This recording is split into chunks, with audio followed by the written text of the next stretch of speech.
Hello everyone, welcome to Brilliant Academy. Long answer questions आज फिर से हम लोग डिस्कस करने वाले हैं। इंटरमीडिएट सेकेंड ईयर का ये क्वेश्चन है। चैप्टर का नाम है current electricity, chapter number 6 twelfth standard में ये हमको क्वेश्चन मिलेगा। क्वेश्चन क्या है, let us read. State Kirchhoff laws for an electrical network. Electrical network के लिए किरचॉफ लॉ को स्टेट करना है। साथ में यूजिंग दीज लॉज, इन लॉज का इस्तेमाल करते हुए deduce the condition for balance in a Wheatstone bridge. Balance condition Wheatstone bridge में कैसी होती है, किरचॉफ लॉ को इस्तेमाल करते हुए हमको एक्सप्लेन करना है। Let us see what is the Kirchhoff law. Kirchhoff law के लिए ऑलरेडी मैं 2-3 वीडियोज़ बना चुका हूँ। आप किरचॉफ लॉ से रिलेटेड सारे जो उसके अंदर न्यूमेरिकल क्वेश्चंस होते हैं वो भी देख सकते हैं। आपको ब्रिलियंट एकेडमी के अंदर ये क्वेश्चंस मिल जाएंगे। Late us see the Kirchhoff law. Kirchhoff first law is KCL, Kirchhoff current law. Kirchhoff current law.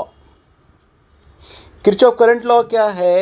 At a node, किसी नोड पर, और जंक्शन, एट अ नोड और junction of any electrical circuit, at a node or junction of any electrical circuit, the summation of all the incoming or entering currents is equal to summation of all the living currents। Kirchhoff current law क्या है कि किसी node पर, किसी electrical circuit के किसी node पर summation of all the incoming currents is equal to summation of all the leaving currents. इसके लिए क्या करना है, हमको एक नोड कंसीडर कर लेना है, उसके अंदर एंटरिंग करंट हमको कंसीडर कर लेना है। लेट अस कंसीडर ये एंटरिंग करंट I1 और I2 है, और यहीं पर हमको लिविंग करंट भी कंसीडर कर लेना है। Let us consider these leaving currents are I3, I4 and I5. Therefore the equation will be I1 plus I2 is equal to I3 plus I4 plus I5. So this is the equation। और जब मैं right hand side के पूरे जो I3, I4, I5 है इसको left centre लेकर आ जाऊंगा तो क्या बन जाएगा, ये I1 plus I2 minus I3 minus I4 minus I5 is equal to 0। मतलब स्टेटमेंट हम यहाँ पर ये भी कह सकते हैं कि at a node of any electrical circuit summation of all the currents whatsoever it is entering or it will be living currents, all the summation of all the currents equal to 0। ये हमारा जो है नया statement, इस equation को देखते हुए हम जो है बना सकते हैं। इसके बाद ये जब हो जाएगा तो this is the Kirchhoff current law. उसके बाद नेक्स्ट मैं आपको बताऊंगा किरचॉफ का वोल्टेज लॉ क्या होता है। Let us see the Kirchhoff voltage law. Kirchhoff voltage law. Kirchhoff voltage law law number 2 है। इसी को किरचॉफ लूप लॉ भी कहते हैं। किरचॉफ वोल्टेज लॉ इसका शॉर्ट फॉर्म है KVL। इसमें क्या कहा जाता है कि in a closed loop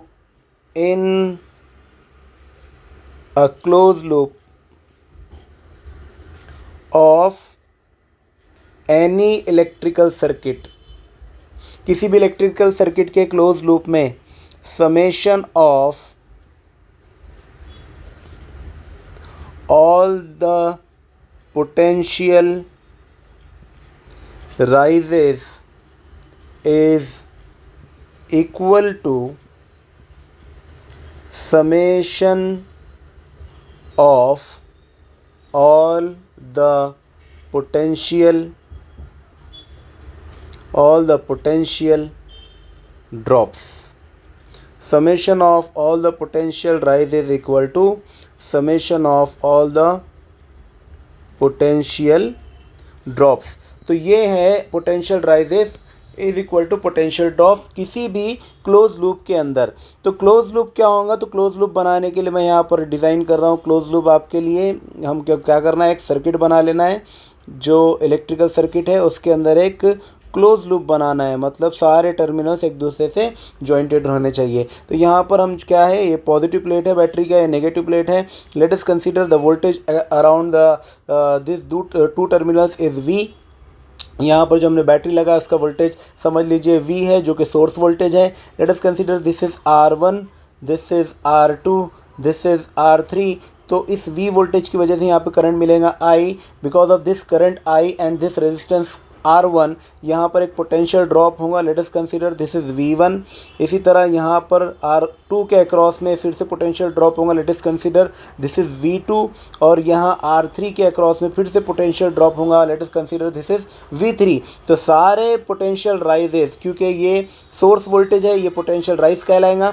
तो सारे पोटेंशियल राइजेस मतलब V इज़ इक्वल टू सारे पोटेंशियल ड्रॉप्स का समेशन। यहाँ पर हम क्या ले लेंगे, V1 plus V2 plus V3, या फिर अगर मैं राइट साइड की पूरी वैल्यूज़ को लेफ्ट साइड में लेकर आ जाऊँ तो ये बन जाएगा V minus V1 minus V2 minus V3 equal to 0। तो इस इक्वेशन से फिर से एक स्टेटमेंट जनरेट होता है। वो स्टेटमेंट क्या है, in any close loop of an electrical circuit, किसी भी क्लोज लूप में किसी इलेक्ट्रिकल सर्किट के summation of all the potential rises and drops equal to 0।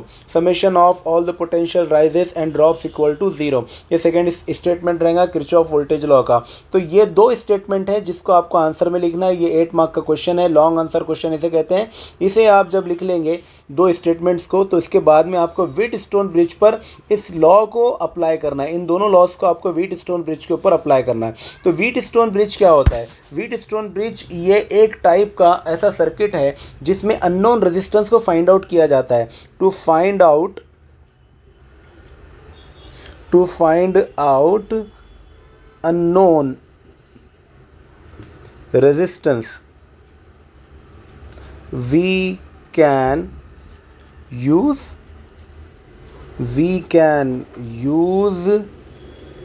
Wheatstone bridge. Unknown resistance को फाइंड आउट करने के लिए हम व्हीटस्टोन ब्रिज को यूज़ करते हैं। तो अब अननोन रेजिस्टेंस को कैसे फाइंड आउट करेंगे, let us draw the diagram for this Wheatstone bridge. मैं व्हीटस्टोन ब्रिज के लिए डायग्राम ड्रॉ करके बताऊँ आपको।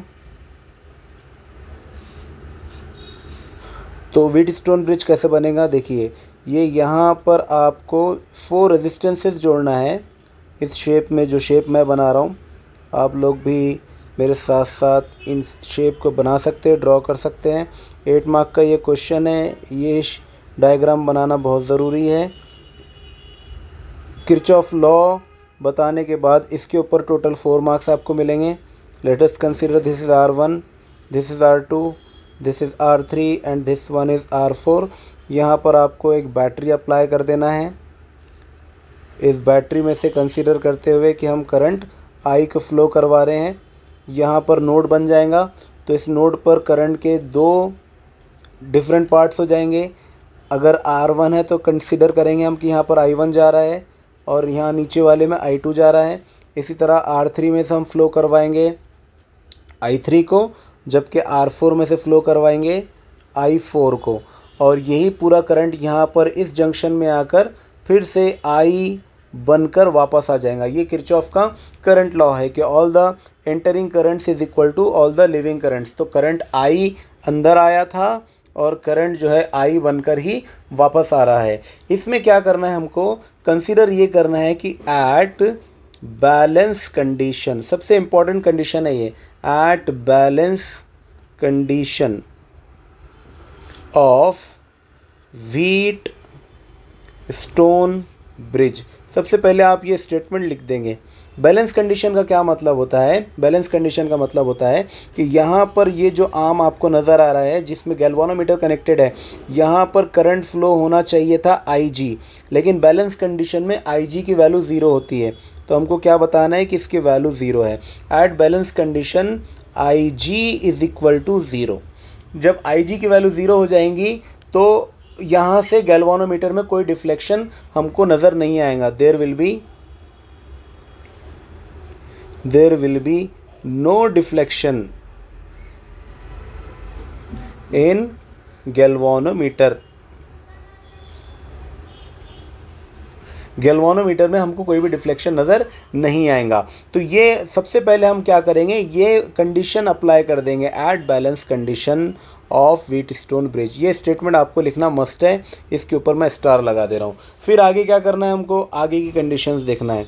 जैसी बैलेंस कंडीशन हमने बता दिया, अब व्हीटस्टोन ब्रिज को हमको सॉल्व कर लेना है. सॉल्व करने के लिए क्या करना पड़ेगा, हमको दो लूप्स कंसीडर करना पड़ेगा. Late us consider this is loop 1, इसको मैं लूप 1 कहता हूँ, और ये जो है this is loop 2. So in loop 1 हम क्या लिखेंगे, इन लूप 1 हमको क्या लगाना है, अप्लाई KVL अप्लाई करना है लूप 1 के अंदर. तो हम देख सकते हैं ये क्लॉकवाइज डायरेक्शन में करंट फ्लो हो रहा है लूप 1 के अंदर. ये जो करंट फ्लो हो रहा है लूप 1 के अंदर, इसका कलर मैं चेंज करके आपको बताऊं, ये जो करंट फ्लो हो रहा है लूप 1 के अंदर, ये क्लॉकवाइज डायरेक्शन में करंट फ्लो हो रहा है. लेकिन यहाँ पर जो करंट हमको नज़र आ रहा है वो इस लूप के करंट के अपोजिट डायरेक्शन में है, I2, और I1 जो है सेम डायरेक्शन में हमको दिख रहा. I1 का डायरेक्शन ये है, जबकि I2 का डायरेक्शन अपोजिट है. तो इक्वेशन जो बनेगी वो कैसी बनेगी, इक्वेशन मैं आपको बता रहा हूँ. KVL की इक्वेशन क्या हो जाएंगी, तो यहाँ बनेगा I1R1 माइनस अपोजिट डायरेक्शन होने की वजह से I2R2, और क्योंकि IG करंट 0 है इसलिए उसको कंसीडर नहीं करना है, दैट इज़ इक्वल टू 0.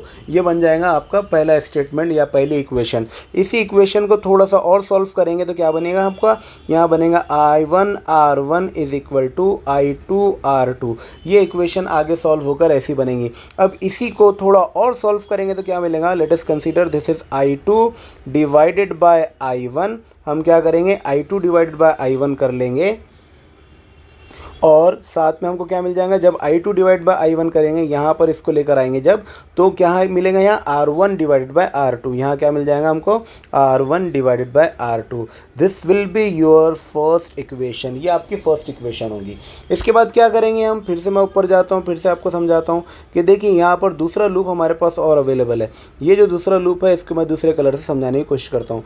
ये जो लूप है, इस लूप के अंदर फिर से हमको करंट को फ्लो करवाना है. तो यहाँ पर जब करंट फ्लो करेगा, IG के अंदर कोई करंट नहीं जा रहा, यहाँ पर कोई करंट नहीं है. अब बचा कौन, यहाँ पर बचा मेरे पास एक I3 और एक यहाँ पर है मेरे पास I4 की डायरेक्शन और ये लूप 2 के करंट की डायरेक्शन दोनों एक दूसरे के अपोजिट नज़र आ रही है. मतलब इसको मुझे नेगेटिव कंसीडर करना पड़ेगा, जबकि I3 जो है वो लूप करंट की डायरेक्शन में हमको नज़र आ रहा है, तो ये पॉजिटिव कंसीडर होगा. तो I3 will be in the direction of loop current, तो ये पॉजिटिव होगा, जबकि I4 जो है इसकी अपोजिट डायरेक्शन कंसीडर करना पड़ेगा.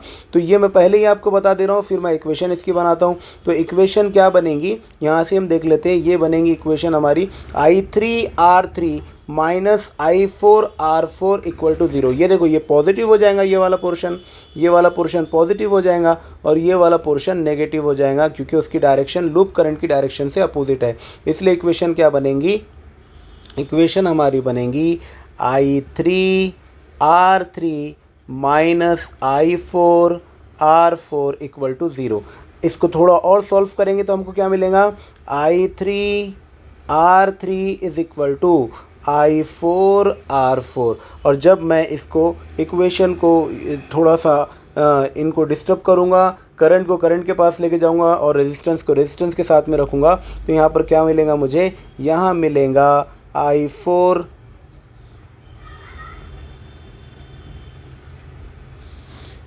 यहाँ मुझे क्या मिल जाएगा, I4 divided by I3 is equal to R3 divided by R4. अभी आप देख सकते हैं यहाँ पर कि ये I4 divide by I3 equal to R3 divide by R4 है. Let us see what is the meaning of I4 and I3. तो देखिए यहाँ पर जो हमने जब डिस्कस किया था बैलेंस कंडीशन को, तो हमने क्या बताया था कि यहाँ से जो करंट फ्लो हो रहा है उसकी वैल्यू 0 है. ये जो करंट फ्लो हो रहा है इसकी वैल्यू कितनी है, 0 है. अगर यहाँ से करंट फ्लो होने वाला वैल्यू 0 है, तो किरचॉफ के करंट लॉ के हिसाब से इस नोड के ऊपर incoming currents is equal to leaving current होने चाहिए. अब यहाँ पर इनकमिंग करंट कौन है, I1 है. I1 यहाँ तक के पहुँचेगा, लेकिन I1 के दो पार्ट हो जाएंगे, एक बनेगा I3, एक बनेगा IG। तो IG की वैल्यू 0 है, मतलब हम क्या बोल सकते हैं कि जो I1 है वही I3 के बराबर है। हम क्या बोल सकते हैं कि ये जो I1 है this is equal to I3। और ऐसे ही इस नोड की हम बात करते हैं, यहाँ पर इनकमिंग करंट कौन है I2, और लिविंग करंट कौन कौन से है, एक तो है ये वाला I4 और दूसरा ये वाला करंट है IG। तो यहाँ पर हम लिख सकते हैं कि I2 is equal to I4, क्योंकि IG की वैल्यू 0 है। तो यहाँ दो इक्वेशन हमको मिलेंगी, एक तो ये कि I1 इक्वल टू I3 होगा और दूसरा I2 इक्वल टू I4 होगा। यही वैल्यूज़ को हमको यहाँ जो हमारी लास्ट जो इक्वेशन थी वहाँ पर पुट करना है, जहाँ पर I4 की वैल्यू अभी दिखा देता हूँ, I4 की वैल्यू I2 के बराबर है और I1 की वैल्यू I3 के बराबर है। तो यहाँ पर इक्वेशन चेंज होकर क्या मिलेंगे मेरे को, I4 की जगह मैं लिख दूँगा I2 और I3 की जगह मुझे लिखना पड़ेगा I1। ये वैल्यूज़ जब यहाँ पर हम पुट कर देंगे, राइट साइड उसका जैसे का वैसे रहेगा, that is as it is. तो यहाँ पर क्या मिलेगा, R3 upon R4 is equal to I2 upon I1। This will be your equation number 2। अब आप देख सकते हैं इक्वेशन नंबर 1 और इक्वेशन नंबर 2, इन दोनों के अंदर हमको दिख रहा है कि ये जो I2 बाय I1 है, ये जो I2 बाय I1 है, इसकी वैल्यू, ये जो I2 बाय I1 है इसकी वैल्यू यहाँ पर I2 बाय I1 की वैल्यू के बराबर होनी चाहिए, दोनों के लेफ्ट हैंड साइड बराबर है। इसीलिए ये जो वैल्यू है हम दोनों को यहाँ पर ये बोल सकते हैं फ्रॉम इक्वेशन नंबर 3 एंड 4। क्या है इक्वेशन नंबर 3 एंड 4 के बाद क्या लिख देंगे हम कि R1 upon R2 is equal to R3 upon R4। यही व्हीटस्टोन ब्रिज की बैलेंस कंडीशन है। इसी के बारे में आपसे क्वेश्चन किया गया था। यूजिंग किरचॉफ लॉ हमने व्हीटस्टोन ब्रिज की बैलेंस कंडीशन की इक्वेशन को डिड्यूस यहाँ पर कर लिए। Thank you so much. अगर आपको समझ में आया है तो उसके लिए बहुत बहुत शुक्रिया, और आपको अगर समझ में आ गया तो मैं ये चाहूँगा कि आप इसको अच्छे तरीके से पढ़ें, दूसरों को भी ये वीडियो को शेयर करें। This is Amin Sultan and you are watching Brilliant Academy. फिर मिलेंगे, बाय बाय।